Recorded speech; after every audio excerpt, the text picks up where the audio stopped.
Duh garwaku Banowati,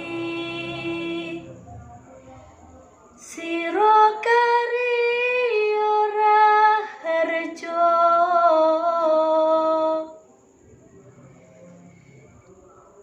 ingsun anemahilayo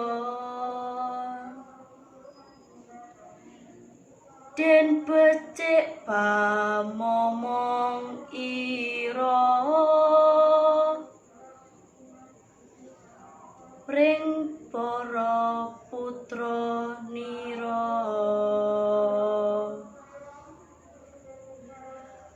Duh nyawa atmaja ningsun,